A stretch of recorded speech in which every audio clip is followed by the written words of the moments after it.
Maybe the conversion rate just is lower than you think. And maybe you haven't sent enough messages yet. That's why I'm very big on do it every day. Because some of these things you think, well, I'll send 10 messages and maybe I'll get a response. It doesn't really work like that, especially in the beginning.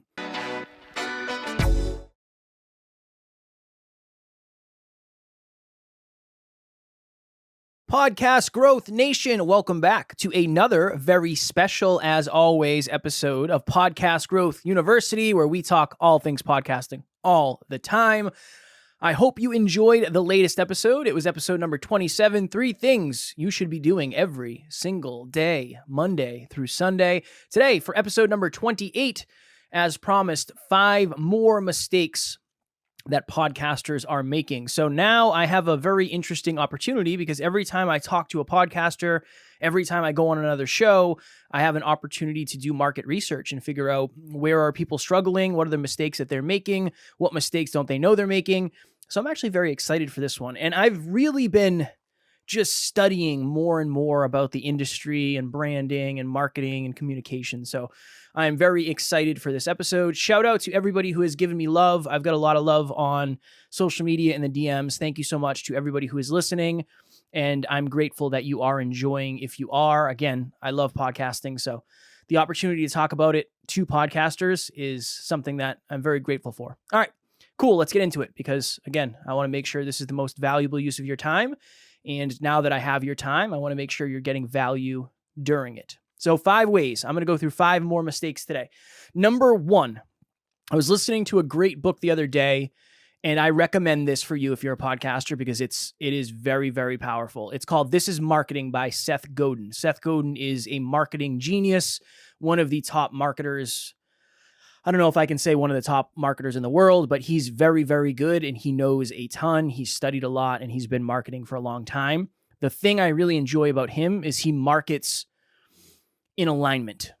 There's a lot of people that market with clickbait and stuff like that. He does not do that. He does not subscribe to that. He does not prescribe that. So it's a great book and he's a great author when it comes to that. So I was listening to this book the other day and I had a little bit of a breakthrough when it comes to podcasters. So the number 1 mistake I see people making is a confusion between brand marketing and direct marketing. So think of it this way.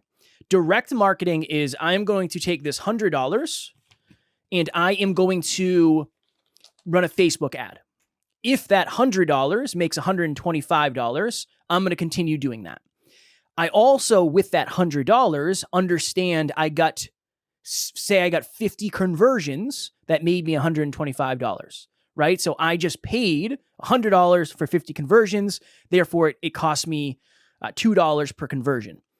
Direct marketing is marketing where you have the ability to connect the dots. That's probably the best way to explain it. Brand marketing is you putting up a post on social media.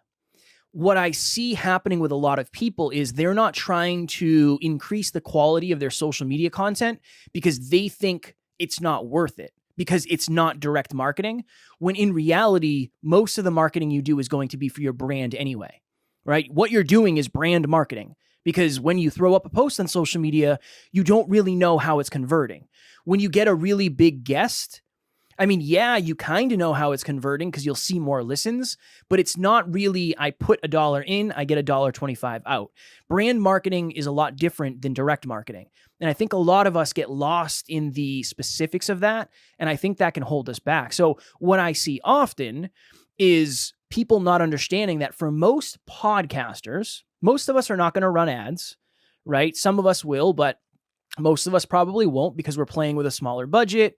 We don't have a product or service yet. It doesn't necessarily make sense to pay $100 to get listeners if we have no way to monetize. Our direct marketing oftentimes is going to be conversations. And I know you can kind of consider that sales, but in my frame, what I've been talking to my clients about is your brand marketing is many things. It is your social media posts. It is your Facebook group. It is your podcast episodes. I mean, those are kind of brand marketing in a way. And then your direct marketing is going to be the sales, pretty much. Now, again, think of it this way. Joe Rogan's content is all over the internet. nobody has any idea how many teaser clips are out there. Nobody knows. It's very hard to understand where all of his listens come from because all of his marketing is brand marketing, not direct marketing. He doesn't do any direct marketing, really. Again, Joe Rogan's the anomaly, but I like to throw that out there as an example. So that is number one. Number two, this is a hard one for me because I see this often, and this happens often with me as a guest on somebody's show. So I went on a show the other day, and this person's podcast was about, I think it was about mental health and self-improvement. And very quickly, we went from mental health and self-improvement into podcasting. And this person was asking me a bunch of specifics about podcasting and how do you get better and what equipment you need, where should somebody start. The second biggest mistake I'm seeing people make is they're not having aligned guests on. When I say aligned, you're not having guests that your audience wants to hear. And this is how I know. If 90% of that person's audience is not a podcaster and has no interest in being one, they're not going to listen to that episode. It's not of value. And that's why I said it's hard for me to do those episodes because I know in real time, this isn't going to be super valuable for your audience. And I'll literally say that in the beginning when I'm doing the preamble with somebody. So I'll have an understanding, right? A lot of the shows I go on are self-improvement, business, entrepreneurship, some podcasting ones, but it's mostly self-improvement. I would say that's pretty much where I live.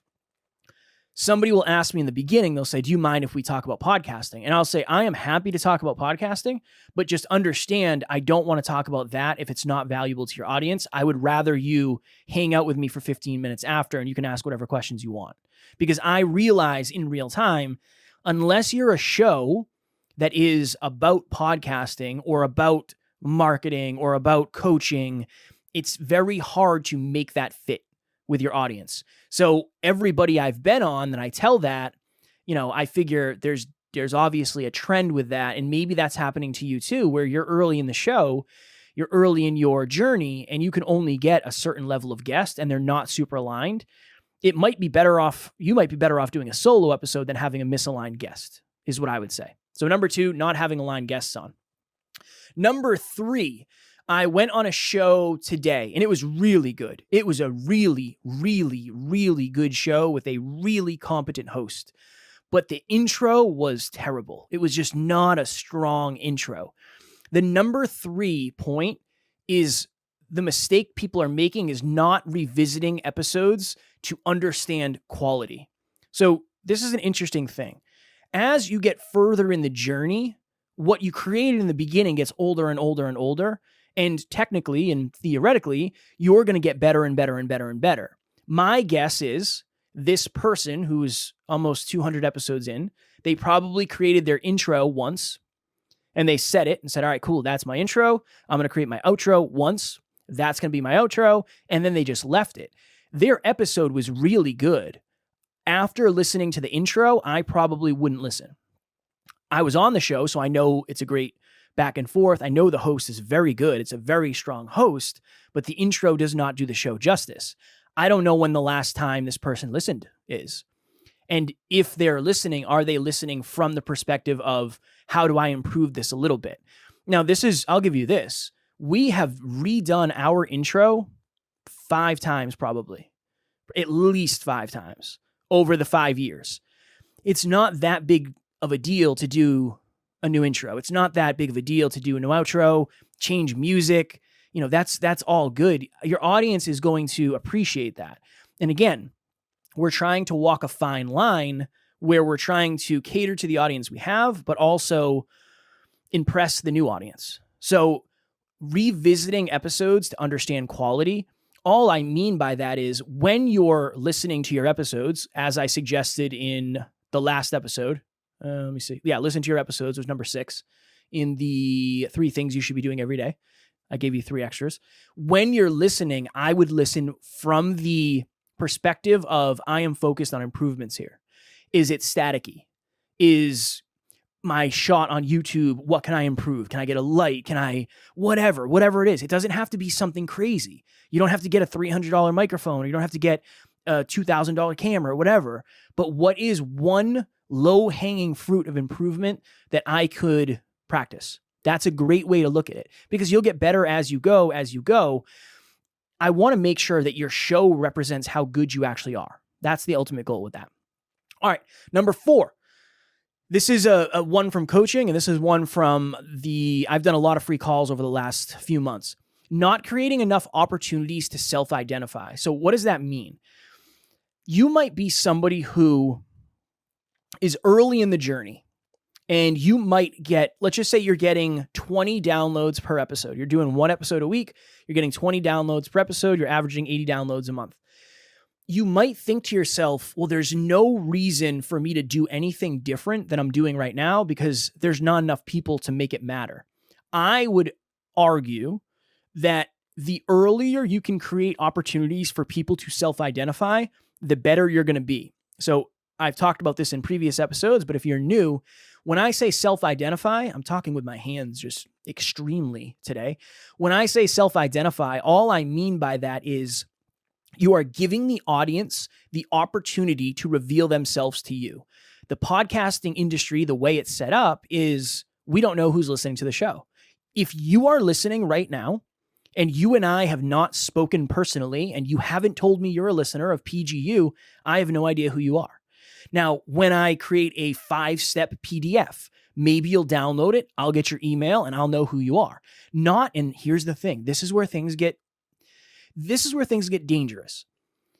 A lot of people are doing that with the end game of selling you on something. And again, I'm all for business. I'm all for making money. That's not why you should do it. You should do it because when you understand who your audience is, you can do many different things. 1, you can jump on a call and get to know them better. 2, you understand your target audience much better. 3, you realize the certain problems they have. It just helps you figure out who is this audience actually. Here's the other thing. Then when you're having let's just say it's a virtual meetup, you go to the people who have downloaded the PDF and you message them first. And you say, hey, Kev, I saw that you downloaded the PDF. I hope it was valuable for you. Just so you know, we're having a masterclass on Friday, the 19th of the same topic. It's totally free. It's virtual. We'd love to have you if you're interested. Boom. The likelihood of that person attending is far higher than you just shooting messages on social media. Next Level University and Kevin is exactly where you need to be if you're a podcaster. When I first started out just a few months ago, I had no clue on the direction I was going. I was getting hustled by another company that was giving me not even close to the value that Kevin and Next Level U was giving me. They literally changed the trajectory of my podcast, have helped me out tremendously. They understand the clients. I promise you, you will not go wrong with dealing with Kevin and Next Level U. I'll see you there. That honestly, number 4, the self-identity part and self-identification is one of the biggest things if you're listening to this show. Now, again, I know there's probably a lot of other people that are telling you, do this hack. From what I've seen and the hundreds of podcasts I've worked with, that doesn't work for the vast majority of most of us. And I'm actually going to touch on that in the 5th point. But for you, it could be a 5-step PDF. It could be a free course or a very cheap course. It could be a live virtual mastermind, not in person.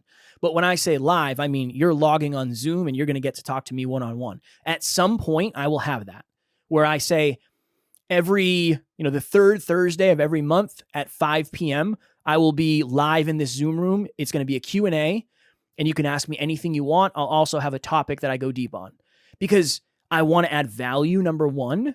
Number 2, the deeper in the business you get, the more value you should get. Number 3, I want to know who's listening because if I don't know who's listening, I can't add value to that person. So this is a big one throughout your entire journey, not creating enough opportunities to self-identify. Now, here's why. Number 5, most of my clients, one of the things I'm doing, which is weird and I never expected it, not understanding the conversion rate levels.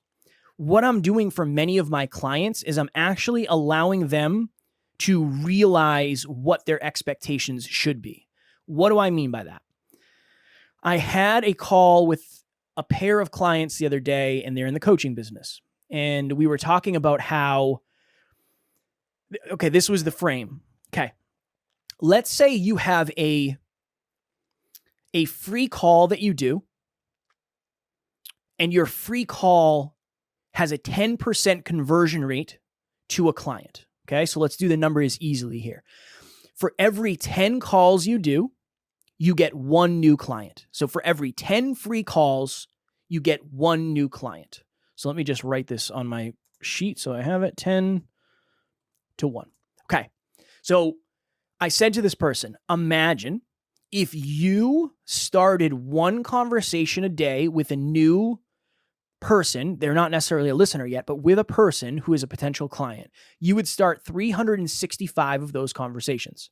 So let's just say that we have another 10% conversion rate. So for every 10 messages you send to get a free call, one person decides to do it. So out of those 365 messages, you divide 365 by 10, you get 36.5. Okay, so that is 36.5 free calls. Now we have another 10% conversion rate between a free call and a paid human. So that ends up bringing us, 3.65 clients if we have a 10% conversion rate and a 10% conversion rate. Now just imagine that for a second. You do 365 calls and you end up getting 3.65 new clients because the conversion rate is 10% and then it's another 10%. The reason I'm throwing those numbers out there, and I think that math is correct, it's been a long day, but 365 divided by 10 is 36.5. 36.5 divided by 10 is 3.65. The reason I throw those numbers out there is because I think many of us think we're losing when in reality we're actually within the conversion rate that we actually should be. So at this point, and I really want to drive the point home with this, and I'm going to tell you something about the behind the scenes of our business that I don't think a lot of other people are willing to tell you. But again, that's the way I want to be. We just filled our 9th round of group coaching for my other podcast, Next Level University. Okay. As of today, I think we have 726,000 downloads, top 100 show. We're on the charts in multiple countries right now. Awesome. I think we had 3 people, maybe 4 people sign up for our group coaching cold. So they literally just went to the website, signed up for it, and I had no idea who they were, or maybe I knew who they were, but I had no idea they were signing up. They did not receive a message from me personally that said, hey, just so you know, we're having group coaching. If you're interested, here you go. Now imagine that. Okay. We have 700 and however, okay, this is better. We had 35,000 downloads last month. Okay. 35,000 downloads. Out of those 35,000 downloads, 4 people signed up cold to group coaching. Now, again, we have a book club that people come to, and we have free courses, and we have a Facebook group. So that's not the only option for the members of our community. But I throw that out there just to give the numbers, because I think a lot of us think, well, I know I had 1,000 downloads last year, but nobody showed up to anything. Well, you got to think of the conversion rate. I mean, if the conversion rate is 1%, which it probably isn't, I mean, that's 10 people, but even that, right? Even that, like that 1% conversion rate is pretty high, all things considered. I've told this before, but I had a client who, at the time, I think this person had 150,000 Instagram followers, and they had a course.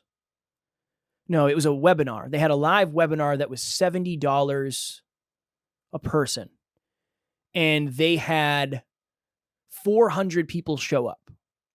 Okay. So 400 people out of 150,000. Now, all things considered, that's actually a really good conversion rate, but this person is very big and very well connected with their audience on social media. That's a pretty high number. And here's how you know.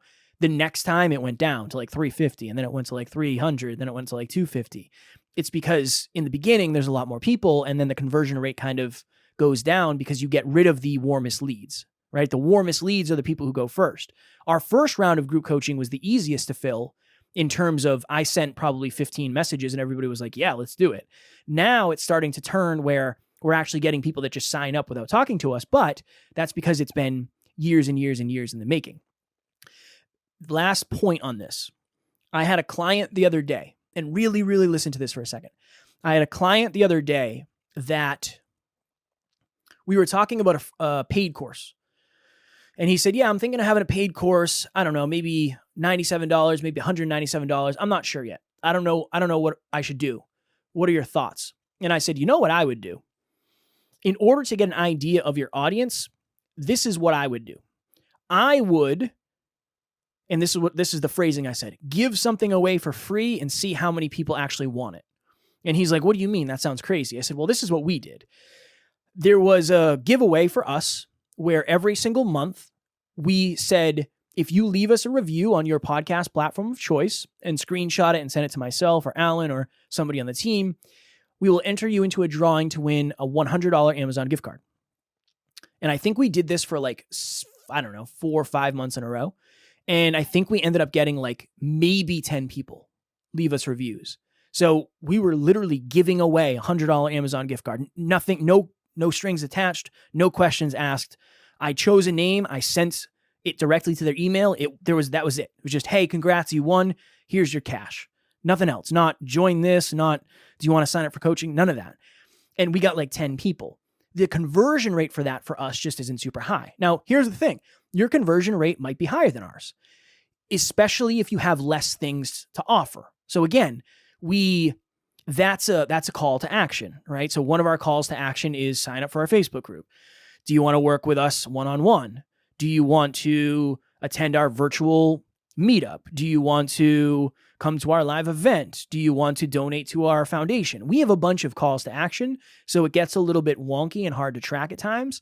But the fifth point is many of us do not understand the conversion rate, and the conversion rate changes at different levels of the business. That is one thing that I think would really benefit you to understand. Doesn't even mean you're doing anything wrong. Maybe the conversion rate just is lower than you think. And maybe you haven't sent enough messages yet. That's why I'm very big on do it every day. Because some of these things you think, well, I'll send 10 messages and maybe I'll get a response. It doesn't really work like that, especially in the beginning. Right now, we're getting a 60% response rate for me to get on other shows. So for every 10 messages we send, I end up completing 6 interviews. But in the beginning, I think it was maybe 15%. So for every 10 shows we message, I was going on 1.5. And again, it's compounded, but in the beginning, it was very, very slow. So that's a very important understanding for us all to have. And I understand if you don't come from a sales or a marketing or a branding background, you might not know that. I had no clue of that in the beginning, but I've just studied branding and marketing a lot more lately because that was our weak point. I do believe I'm a fairly strong podcaster. Again, I am worse on this show because it's weird for me to talk alone after 1,200 episodes with a co-host, Alan. I'm definitely getting more comfortable as a solo podcaster. I'm enjoying it much more now. There was a phase where I was like, I don't know if I'm ever going to be good at this, but I do feel competent now. But that really is the focus. Is I realized that the biggest blind spot for me was branding and marketing. So maybe the number 6 mistake is not understanding what your weaknesses are and not understanding what your unique strengths are. I'll throw in a bonus there because I always try to. So just for a recap, the TLDR, too long, I guess TLDL, too long, didn't listen. Number 1, brand versus direct marketing. Number 2, not having aligned guests on. And when I say aligned, I mean aligned for your audience. Number 3, not revisiting episodes to understand opportunity for improvement with quality. Number 4, not creating enough opportunities to self-identify for your audience. Number 5, not understanding the conversion rate and the conversion rate levels amongst the different levels of your business. Boom. As always, Podcast Growth Nation, if you are interested in a free 30-minute call, I've done several with the community. I am very, very grateful. I appreciate it. They've been wonderful so far. Again, I'm not going to try to sell you on anything. Just bring all the questions you got and we will go deep. I promise. I will have my link in the show notes. Next week, I'm actually very excited to talk about this. Next week for episode number 29, we're going to talk about the fact that not all listeners are listeners. So just as a teaser, there's 2 types of people in most communities. We have listeners and we have longers. I'm going to talk about the difference between them, what it means to you, and how to avoid getting taken advantage of by potential listeners. As always, I appreciate you all very much. I hope your podcasting journey is going just swell. And as always, keep on podcasting, keep on crushing it, and I will talk to you next week.